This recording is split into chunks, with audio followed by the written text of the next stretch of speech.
오늘은 복음 안에서 일치와 연합을 경험하기라는 제목으로 하나님 말씀 나누겠습니다. 이제 요즘에 윤 대통령님 석방돼서요. 또 그와 관련해서 큰 논란이 있었던 것으로 압니다.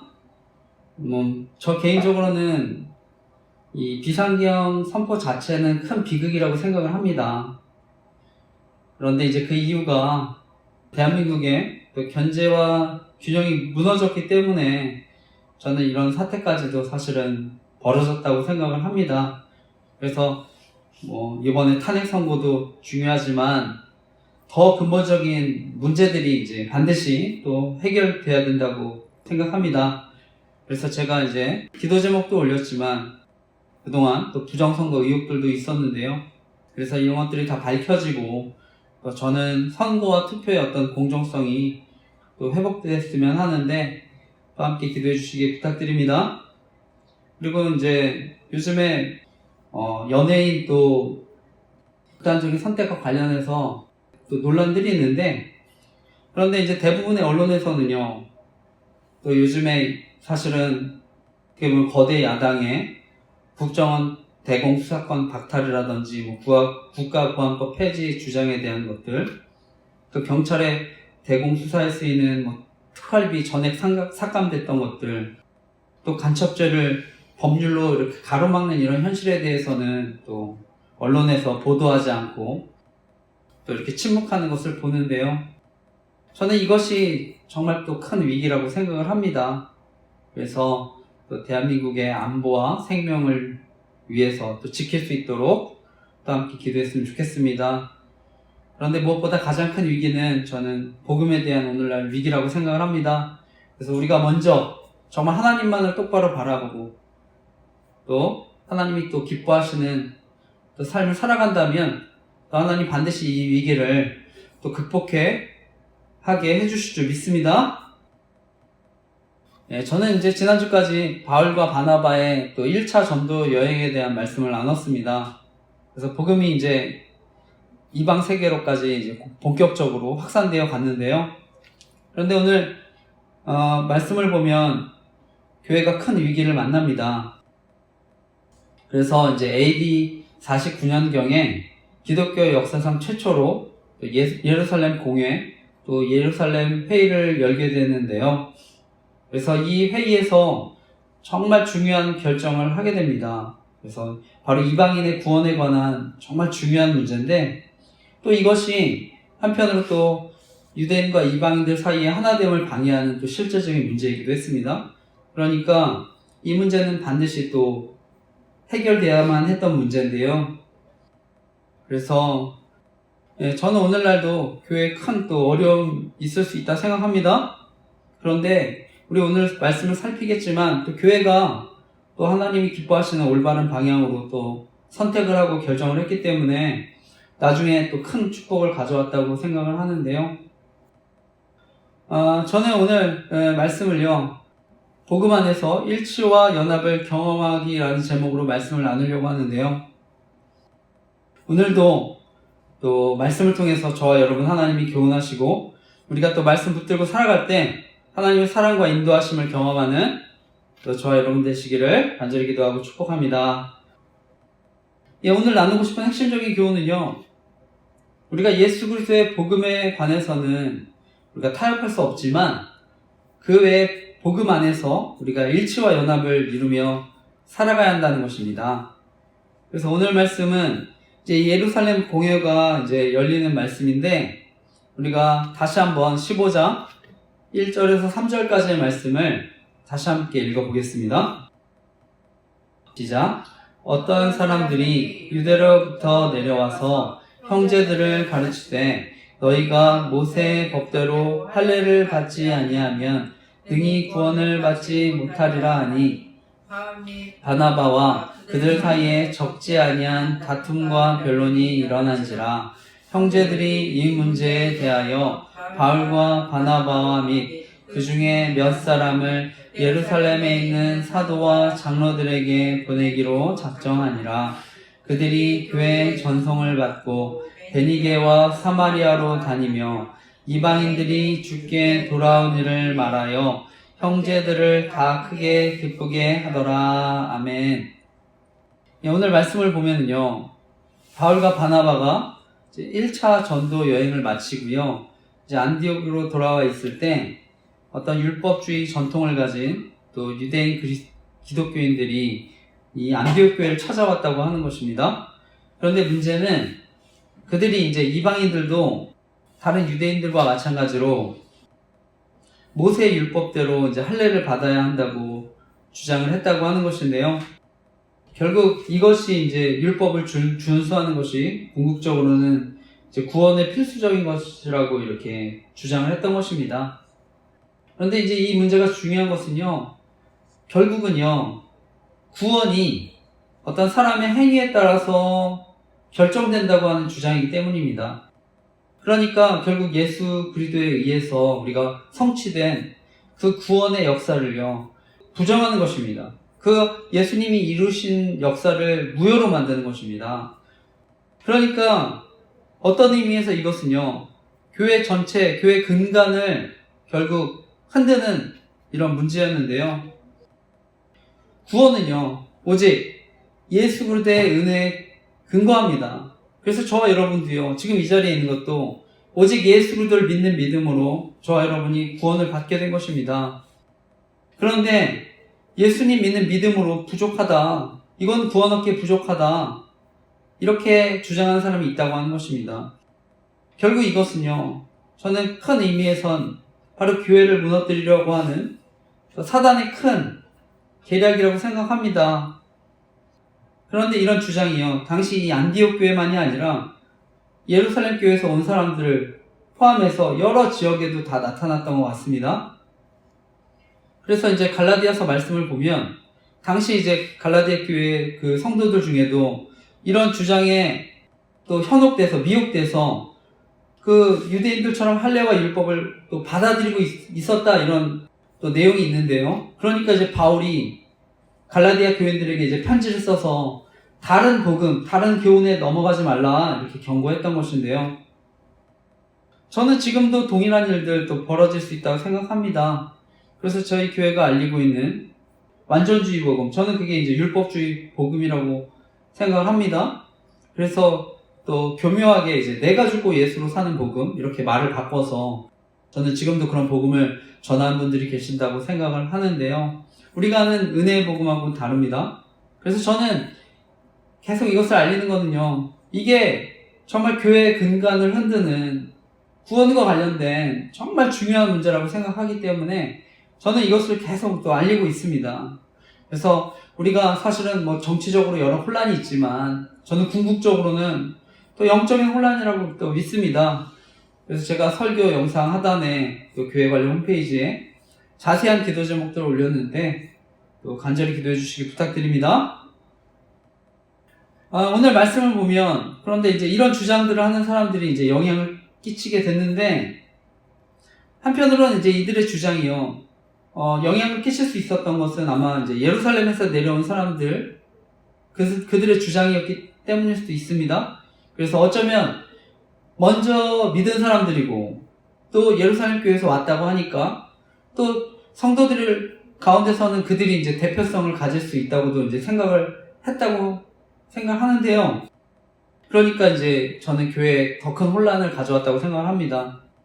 그러니까 이제 이런 문제를요, 바울과 바나바가 이 교회의 통일성을 지키기 위해서라도요, 예루살렘 교회 지도자들에게 또 이 문제에 대해서 해결을 또 요청하기를 또 원해서요, 또 갔다고 생각을 합니다. 그러니까 이제 안디옥 교회가 바울과 바나바 또 다른 몇 사람을 이제 예루살렘에 올라가게 해서요, 그 사도들과 장로들에게 이 문제에 대해서 어떻게 생각하는지에 대해서 이제 확인을 받았다고 생각합니다. 그래서 오늘 본문이 이제 그 이어지는 말씀입니다. 4절에서 6절까지 이어지는 또 말씀도 읽어보겠습니다. 읽겠습니다. 시작. 예루살렘에 이르러 교회와 사도와 장로들에게 영접을 받고 하나님이 자기들과 함께 계셔 행하신 모든 일을 말하매 바리새파 중에 어떤 믿는 사람들이 일어나 말하되 이방인에게 할례를 행하고 모세의 율법을 지키라 명하는 것이 마땅하다 하니라. 사도와 장로들이 이 일을 의논하러 모여. 아멘. 우리가 이어지는 말씀을 보면은요, 바울과 바나바가 어떻게 보면 이제 안디옥 교회의 대표자로서 오늘 예루살렘 교회를 이제 방문했던 것인데요. 그런데 이제 예루살렘 교회에 도착하니까 온 교회가 또 환영을 합니다. 그래서 과거에 처음에 바울이 회심했을 때는요, 사실은 이렇게 바나바가 중간에서 이렇게 중재하기 전까지는 또 어려움이 있지 않았습니까? 그런데 이제 그때와는 다른 분위기인데요. 그래서 이제 사도 바울이요, 예루살렘 회의에 앞서서 먼저 이제 교회 지도자들에게 선교 보고를 합니다. 그래서 이방 선교에 대한 결실에 대해서도 이제 이야기하게 되는데, 그런데 이때도 이 예루살렘 교회에 오늘 본문의 바리새파에 속한 사람, 그 사람들 중에 이방인들도 할례를 받아야 하고 모세의 율법을 지켜야 합니다, 이렇게 주장하는 사람들이 또 있었다고 하는 것입니다. 오늘 그런데 저는요, 또 한편으로는요, 이런 주장을 하는데 또 우리가 깊이 또 들어가 보면 저는 이 문제들 속에는 또 어떤 민족적인 편견이나 갈등도 있다고 생각을 합니다. 유대인들의 어떤 선민의식과도 저는 연결되어 있을 수 있다 생각을 하는데, 왜냐하면 저는 당시에 만약에 이제 이방인 개종자들이 숫자가 만약에 좀 적었다고 한다면 저는 이렇게까지 크게 문제가 되지 않았을 수도 있다고 생각을 하는데, 바울과 바나바가 아마 1차 선교 여행 중에 정말 많은 이방인들을 또 회심시켰기 때문에 또 교회 내에 이제 많은 이방인들이 또 교회로 오면서요, 그때 이제 대부분이 유대인이었을 때는 문제가 되지 않았을 문제들도 또 율법과 관계없이 이렇게 행동하는 자유롭게 신앙생활하는 사람들 보면서 저는 유대인들 가운데 또 불만을 가진 사람들도 있었을 거라고 생각을 합니다. 그래서 어쩌면 이런 모든 게 종합적으로 또 안디옥 교회에서 이렇게 표출된 게 아닐까 이런 생각도 하는데요. 그런데 분명한 것은 요한복음 1장 12, 13절을 보면 예수님께서는요, 구원할 때 어떤 가문이나 지역, 혈통 이런 걸 보지 않는다고 말씀하십니다. 그것이 요한복음 1장 12, 13절 말씀입니다. 제가 읽겠습니다. 영접하는 자, 곧 그 이름을 믿는 자들에게는 하나님의 자녀가 되는 권세를 주셨으니 이는 혈통으로나 육정으로나 사람의 뜻으로 나지 아니하고 오직 하나님께로부터 난 자들이니라. 아멘. 우리가요, 하나님의 자녀가 되는 데 있어서요, 할례나 율법 이런 게 아니라 하나님의 뜻으로 난 사람들이 하나님의 자녀라고 분명히 말씀합니다.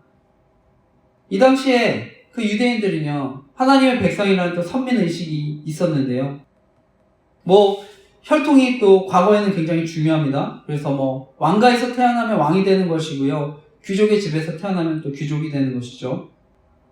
지금도 저는 보이지 않는 이런 또 신분이 여전히 있다고 생각합니다. 오늘은 학벌, 그 다음에 돈과 권력을 가진 또 집안, 또 큰 영향을 끼치는 것도 동일한데, 그런데 중요한 것은요, 저와 여러분은요, 예수 구주를 통해 믿음으로 하나님의 자녀가 되는 권세를 얻었다고 하는 것입니다. 그래서 오늘날 저는 많은 청년들 가운데 스스로 이제 자신을 이제 흑수저라고 생각하는 청년들이 많은 것으로 아는데, 저는 분명한 것은 예수를 통해 정말 복음의 은혜를 알게 되면 우리 부모님, 우리 윗세대, 경제적으로나 사회적으로는 그런 높은 지위를 누리거나 많은 돈으로 재정적으로는 풍족하지 못했다 하더라도, 저는 우리가 예수 그리스도를 통해 믿으면 모두가 새로운 신분으로 정말 하나님의 자녀로서 저는 그 권세를 누리며 또 살아가게 되는 줄 믿습니다. 그래서 세상에서 봤을 때는 흑수저와 같이 보인다 할지라도, 그래서 남들이 알아주는 대학, 남들이 알아주는 기업, 남들이 알아주는 삶을 살아가지 못한다 할지라도 정말 예수님이 함께 하실 때 누리는 그 천국의 기쁨으로 세상이 알지 못하는 또 놀라운 경험을 하며 살아가게 될 줄 믿습니다. 그래서 무엇보다 하나님이 그 인생을 책임져 주시고 도와주실 때 저는 좌절하지도 않고 포기하지도 않는 삶을 살아가게 될 줄 믿습니다. 저희 20대 제가 추억해보면은요, 저는 개인적으로 정말 흑수저와 같이 살았다 생각을 하는데요. 흑수저라고 생각을 하는데요. 하지만 정말 복음의 은혜를 경험하니까요, 정말 하나님이 인정해 주시는 이런 은혜들이 있어서 저는 그 이후에 정말 자신감 가지고 살아가게 됐는데요.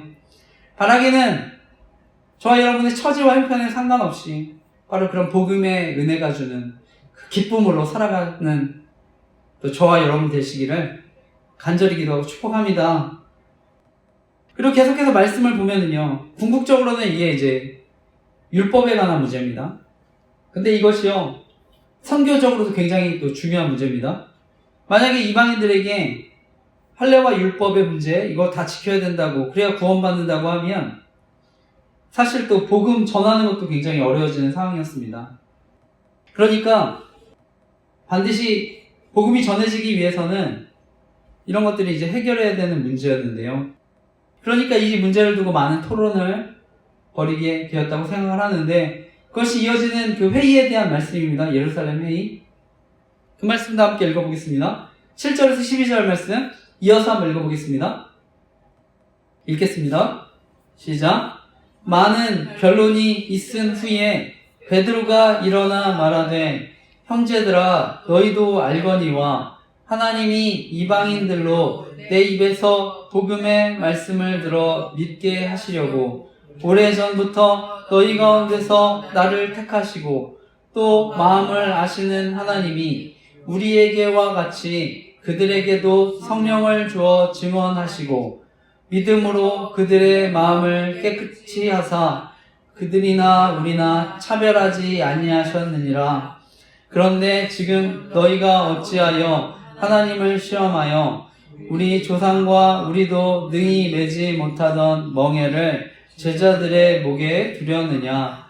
그러나 우리는 그들이 우리와 동일하게 주 예수의 은혜로 구원받는 줄을 믿노라 하니라. 온 무리가 가만히 있어 바나바와 바울이 하나님께서 자기들을 말미암아 이방인 중에서 행하신 표적과 기사에 관하여 말하는 것을 듣더니. 아멘. 이어지는 이제 본문은요, 베드로와 야고보의 어떤 그 예루살렘 회의에서의 연설을 중심으로 이제 말씀이 기록되어 있습니다. 그런데 이제 성경을 연구하는 사람들은요, 오늘 이 본문의 내용이 사실 회의에 대한 내용이 자세히 기록되어 있지 않고 또 요약된 형태로 이렇게 기록된 것이다, 이렇게 얘기를 하는데요. 이제 그것이 아마 이제 이 베드로와 야고보의 그 연설이 사람들에게 영향력과 설득력 있게 이제 받아들여졌기 때문이라고 하는데, 그래서 이제 베드로의 이제 연설을 보면은요, 베드로는 이제 과거 10여 년 전쯤에 일어났던 그 고넬료 회심 사건에 대한 이제 이야기를 합니다. 그래서 우리가 이미 말씀을 나눴지만 사도행전 10장 11절에 그 베드로가 이방인 고넬을 만나기 전에 하늘에서 내려오는 보자기 환상을 보지 않습니까? 하나님께서는 율법에서 부정하다고 하는 짐승 먹으라 이렇게 하는데, 베드로는 계속 그럴 수 없다고 이제 3번 또 이렇게 부인했는데요. 근데 결국 베드로는요, 이 환상이 그냥 단순히 먹는 문제가 아니라는 것을 이제 깨달았는데요. 이것이 이방인을 구원하려는 하나님의 계획임을 이제 확신하게 됐는데, 그리고 나서 베드로의 고백이 무엇입니까? 하나님은 각 나라 중에 하나님을 경외하며 의를 행하는 사람은 받으시는 줄 깨달았도다, 이렇게 고백합니다. 그러니까 이 베드로가 고넬료를 회심시킨 사건, 무엇보다 이 사건이요, 이방인 최초로 복음이 이렇게 전해져서 알려진 역사적인 사건이기 때문에 저는 특히나 예루살렘 교인이라면 누구나 이 사건을 알았다고 또 생각을 합니다. 그러니까 예루살렘 회의 가운데 베드로가 그 얘기를 하니까 결국 온 무리가요, 그렇기 때문에 이제 잠잠하게 되었다 돼 있는데, 그리고 나서 이제 처음에 토론에 어떻게 보면 적극적으로 또 참여하지 않았던 바울과 바나바도, 본인들도 이방인 가운데 하나님께서 역사하신 것들을 이제 이어서 이야기했다고 하는데, 저는 이것이 이제 베드로를 적극적으로 또 지지하는 또 본문인 줄 믿습니다. 그러면서 이제 사실상 이제 회의가 마무리가 되는데요.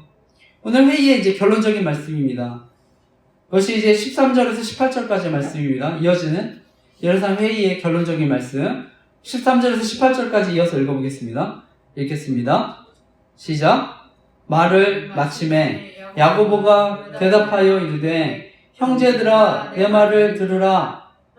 하나님이 처음으로 이방인 중에서 자기 이름을 위할 백성을 취하시려고 그들을 돌보신 것을 시므온이 말하였으니 선지자들의 말씀이 이와 일치하도다. 기록된 바 이후에 내가 돌아와서 다윗의 무너진 장막을 다시 지으며 또 허물어진 것을 다시 지어 일으키리니 이는 그 남은 사람들과 내 이름으로 일컬음을 받는 모든 이방인들로 주를 찾게 함이라 하셨으니 즉 예로부터 이것을 알게 하시는 주의 말씀이라 함과 같으니라. 아멘.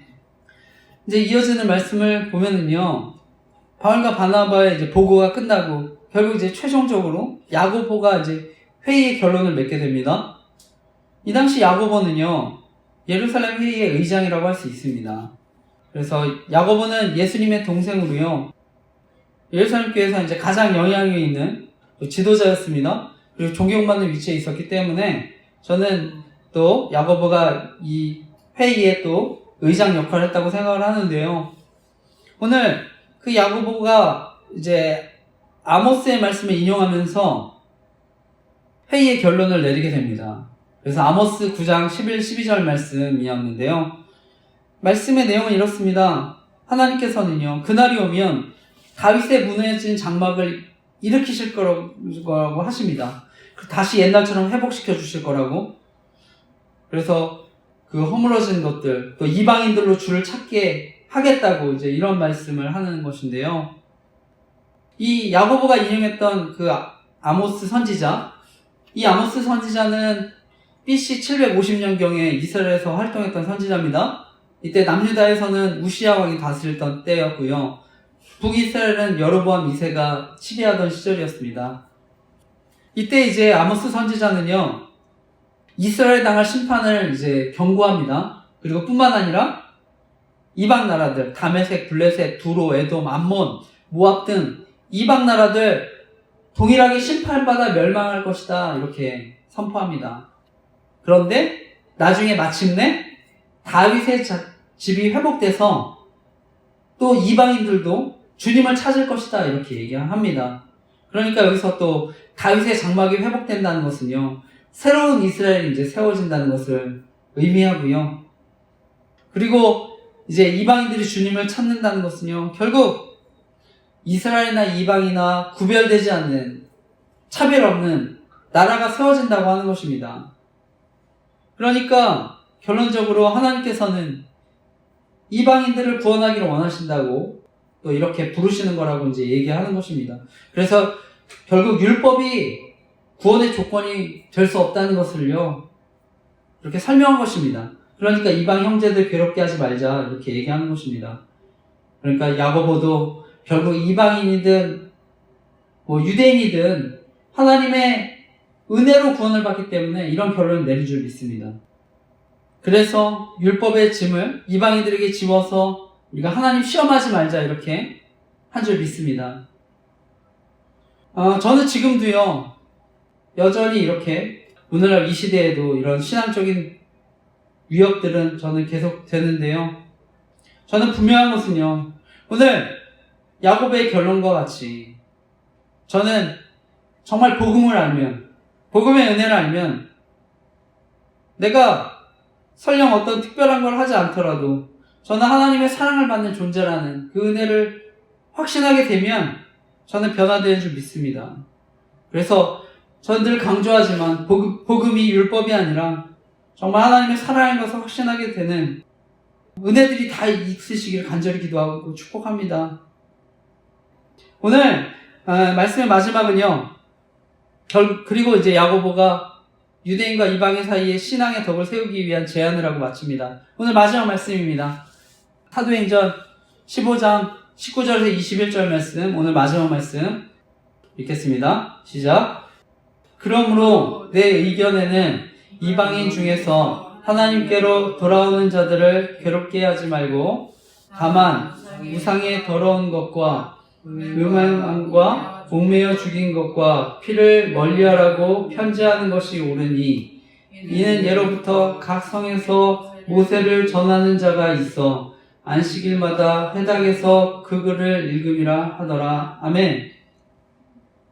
야고보는요, 우상의 더러운 것, 음행, 목매어 죽인 것, 피를 먹는 것, 이제 이런 것들은 또 금지하자 이렇게 제안을 했던 것인데요.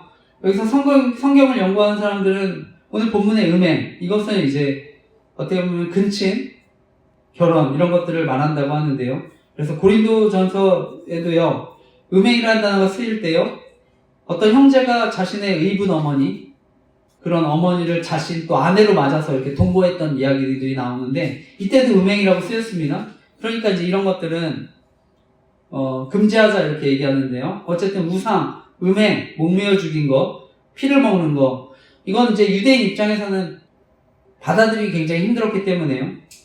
그러니까 이제 이것을 금지하자고 하는데, 이것은 이제 어떻게 보면 사회적인 겁니다. 그러니까 사실 본질은 아니지만 교제하는데 방해를 받을 수 있기 때문에 또 이렇게 결론을 하고요.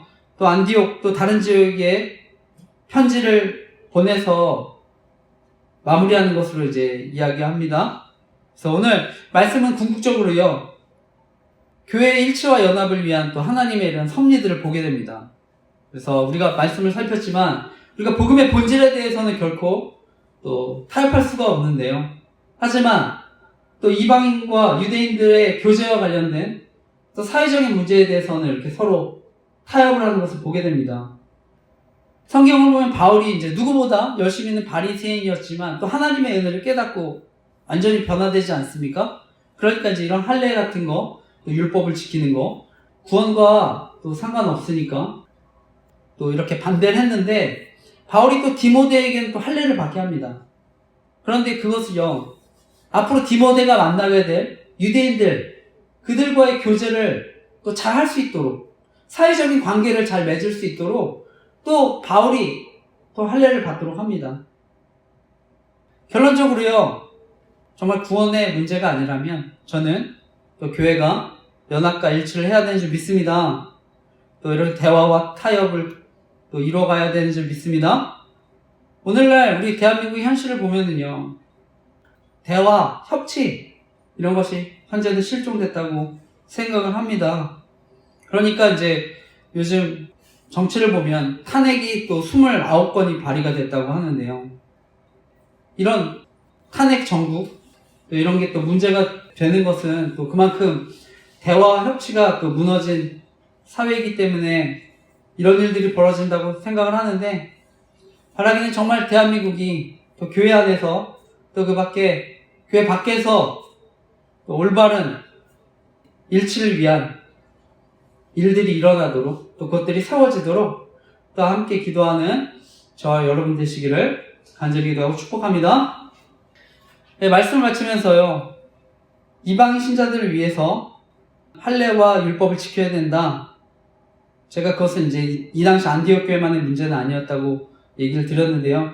교회 전체의 위기였습니다. 그런데 궁극적으로 그 위기를 통해 하나님께서 합력해서 선을 이루십니다. 그리고 성경을 연구하는 사람들은요, 결과적으로 이 예루살렘 회의를 통해서 많은 이방인들, 유대인들이 바울의 권위를 이제 인정하게 되었다고 합니다. 그러니까 또 앞으로 이어질 또 선교 여행을 돕기 위한 하나님의 또 섭리였다고 얘기를 하는데요. 저는 오늘날 대한민국에 많은 위기들이 있습니다. 정치, 사회, 경제, 영적인 여러 가지 위기 있는데, 정말 이 모든 일들 결국 하나님께서 합력해서 선을 이루어 주시도록, 그래서 대한민국이 다시 한번 도약의 기회가 되도록 함께 기도하는 저와 여러분 되시기를 간절히 기도하고 축복합니다. 그리고 무엇보다 저와 여러분도 이번 한 주도 우리 삶에 여러 가지 위기와 어려움이 있을 수 있지만 또 하나님이 주시는 지혜와 용기로 우리가 합력해서 선을 이루어 나가는 축복들이 있으시기를 간절히 기도하고 축복합니다. 아멘.